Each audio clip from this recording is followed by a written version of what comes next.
You are going to watch an experiment to find the horizontal component of Earth's magnetic field using tangent galvanometer. Welcome back to my physics classroom.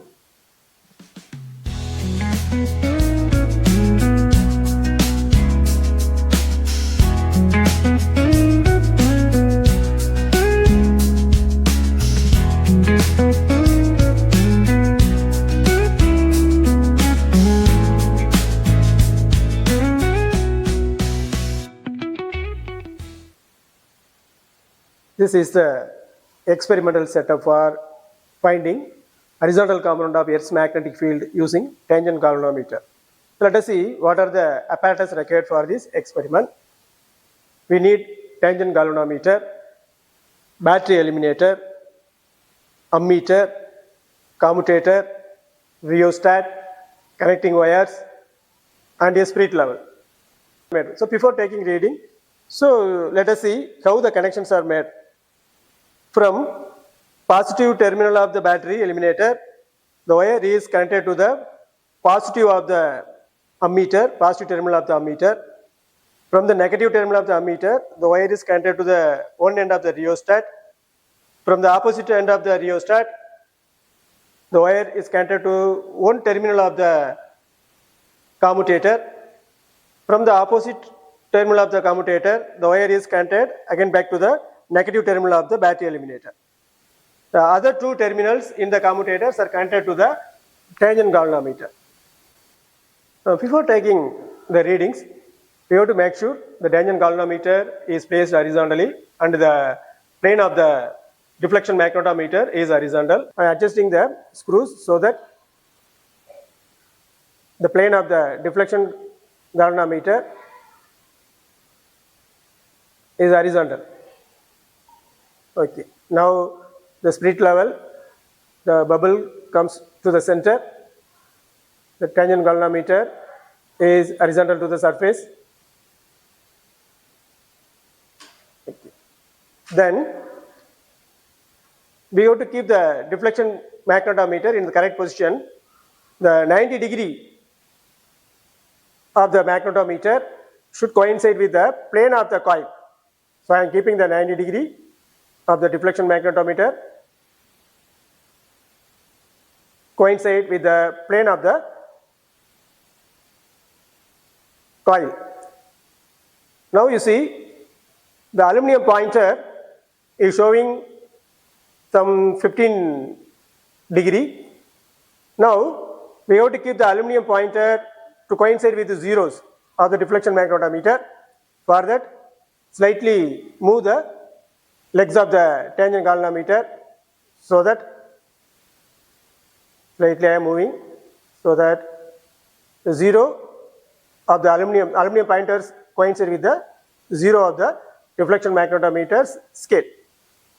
Okay, now the initial adjustments are made. Now we have to switch on the battery eliminator. So I am switching on the battery eliminator.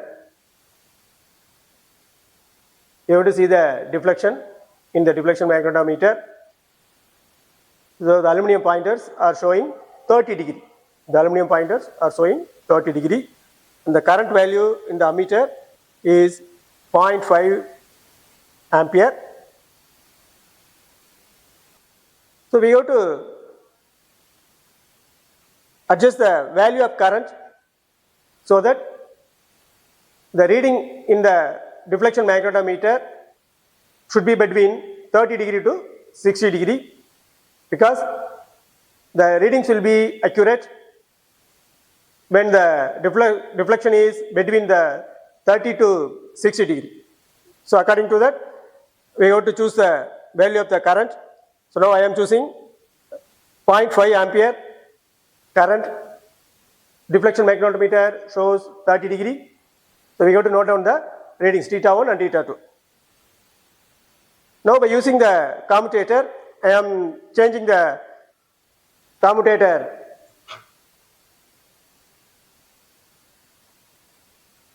keys. So I am changing the commutator keys. Now the direction of the current through the tangent galvanometer is changed.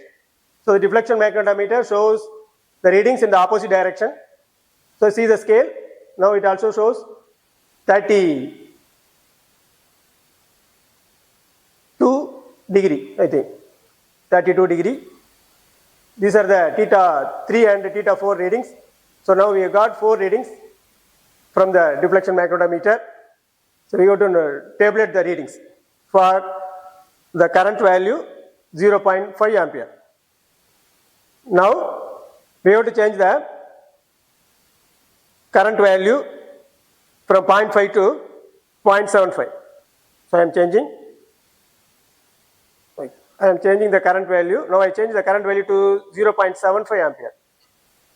Now I have changed the current value to 0.75 ampere. Now note down the reading shown by the deflection magnetometer. It's showing 45 degree. It's showing 45 degree. Note down theta 1, theta 2 values. Now again change the commutator keys so that the direction of the current through the tangent galvanometer is reversed now.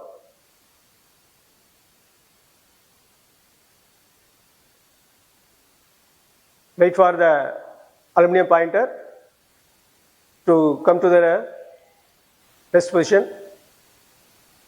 Now see the readings in the deflection magnetometer. It's showing 40 degree. Note down the readings theta 3 and theta 4 values in the tabular column. Like that, we have to change the current values and note down the deflection magnetometer readings. Now we have to find out the radius of the circular coil present in the tangent galvanometer. To find the radius of the coil, first we have to find out the circumference of the coil. So take a wire and use it to find the circumference of the coil. Just I am using the coil.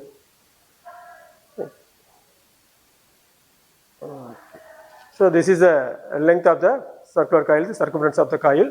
The length of the wire can be measured by using a scale. So I am measuring the length.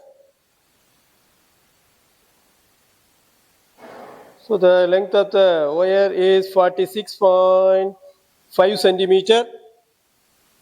So the circumference 2 pi r is equal to 46.5 centimeter. So the radius of the coil r equal to 46.5 divided by 2 pi. Let us see the calculation part for this experiment.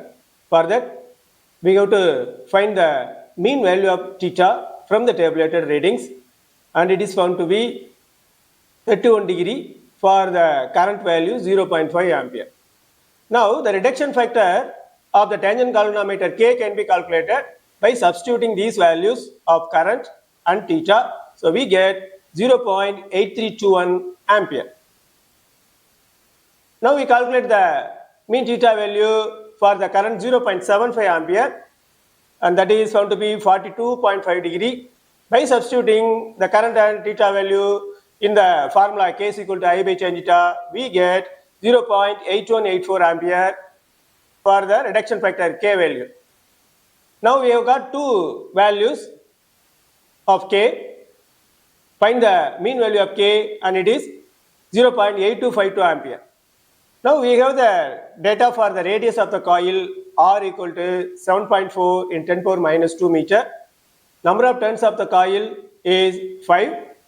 The reduction factor of the tangent galvanometer K is equal to 0.8252 ampere. By substituting these values in the formula BH equal to mu naught NK by 2R, we can calculate the horizontal component of Earth's magnetic field BH, and it is found to be 3.4 into 10 power minus 5 Tesla. I hope you understood the steps involved in doing an experiment to find the horizontal component of Earth's magnetic field using tangent galvanometer. I will see you all in another video with another demonstration. Bye bye.